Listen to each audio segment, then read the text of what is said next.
ಲೋಕಸಭಾ ಚುನಾವಣೆಗೆ ಪಕ್ಷೇತರ ಅಭ್ಯರ್ಥಿಯಾಗಿ ಕಣಕ್ಕಿಳಿಯುವುದು ಶತಸಿದ್ಧ ಎಂದು ಇನ್ಸೈಟ್ ಐಎಎಸ್ ಅಕಾಡೆಮಿ ಸಂಸ್ಥಾಪಕ ವಿನಯ್ ಕುಮಾರ್ ಹೇಳಿದರು. ದಾವಣಗೆರೆಯಲ್ಲಿ ಸುದ್ದಿಗಾರರೊಂದಿಗೆ ಮಾತನಾಡಿದ ಅವರು, ದಾವಣಗೆರೆ ಲೋಕಸಭಾ ಕ್ಷೇತ್ರದಾದ್ಯಂತ ವಿನಯ್ ಚಿತ್ತ ಮತದಾರರತ್ತ ಎಂದು ಜನರ ಅಭಿಪ್ರಾಯ ಸಂಗ್ರಹ ಮಾಡುವ ಕೆಲಸ ಮಾಡುತ್ತಿದ್ದು, ಏಪ್ರಿಲ್ 6ರಂದು ಚುನಾವಣೆ ಸ್ಪರ್ಧೆಯ ಬಗ್ಗೆ ದೊಡ್ಡ ಮಟ್ಟಕ್ಕೆ ಅನೌನ್ಸ್ ಮಾಡುವುದಾಗಿ ತಿಳಿಸಿದ್ದಾರೆ. ಈಗಾಗಲೇ ಸಿಎಂ, ಡಿಸಿಎಂ ಸೇರಿದಂತೆ ಸಾಕಷ್ಟು ಜನರು ಕಾಂಗ್ರೆಸ್ ಅಭ್ಯರ್ಥಿಗೆ ಬೆಂಬಲ ನೀಡುವಂತೆ ಹೇಳಿದ್ದಾರೆ. ಆದರೆ ನನಗೆ ಕ್ಷೇತ್ರದ ಜನರ ಅಭಿಪ್ರಾಯದ ಮುಂದೆ ಅವರ ಮಾತು ಚಿಕ್ಕದು ಎಂದು ಅನಿಸಿದ್ದು, ನಾನು ಚುನಾವಣೆ ಸ್ಪರ್ಧೆ ಮಾಡುವುದು ಶತಸಿದ್ಧ.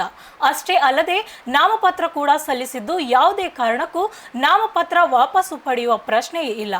ದಾವಣಗೆರೆ ಲೋಕಸಭಾ ಕ್ಷೇತ್ರದಲ್ಲಿ ನನ್ನ ಗೆಲುವು ಶತಸಿದ್ಧ. ಹಾಗಂತ ಇದು ನನ್ನ ಗೆಲುವಲ್ಲ, ಕಾಂಗ್ರೆಸ್ ಗೆಲುವು ಎಂದರು.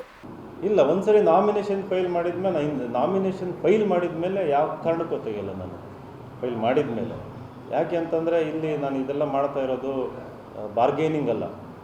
ನನಗೆ ನಾಳೆ ಒಂದೇನೋ ಪೋಸ್ಟ್ ಕೊಡಿ, ನನಗೆ ದುಡ್ಡು ಕೊಡಿ ಅಂತಂದು ಮಾಡ್ತಾ ಇಲ್ಲ. ಇದು ಸ್ವಾಭಿಮಾನಕ್ಕೋಸ್ಕರ ಮಾಡ್ತಾ ಇರೋದು. ಜನಗಳು ಆ ನೋವಿದೆಯಲ್ಲ ಸ್ಪಂದಿಸ್ತಾ ಇರೋದು. ನಾವು ಮುಂಚೆಯಿಂದನೂ ಸ್ಪಂದಿಸ್ಕೊಂಡು ಬಂದಿದ್ದೀವಿ. ಇನ್ನೊಬ್ಬರಿಗೆ ಸಹಾಯ ಮಾಡಿ ಕೊಟ್ಟ ಅಭ್ಯಾಸನೇ ಹೊರತು ಇಸ್ಕೊಂಡು ಅಭ್ಯಾಸ ಇಲ್ಲ. ಹಂಗಾಗಿ ಈಗ ನಾನು ಟಿಕೆಟ್ ಹೋರಾಟ ಮಾಡಬೇಕಾದ್ರೆ ಲೀಡ್ರುಗಳು ಕೈ ಹಿಡಿದಿಲ್ಲ, ಜನಗಳು ಕೈ ಹಿಡಿದ್ರು.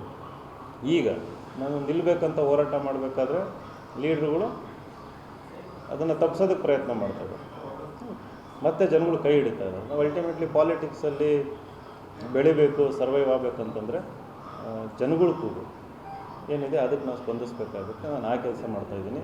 ಇದು ಯಾರ ವಿರುದ್ಧ ಅಲ್ಲ, ಇದು ಜನಪರ ಹೋರಾಟ.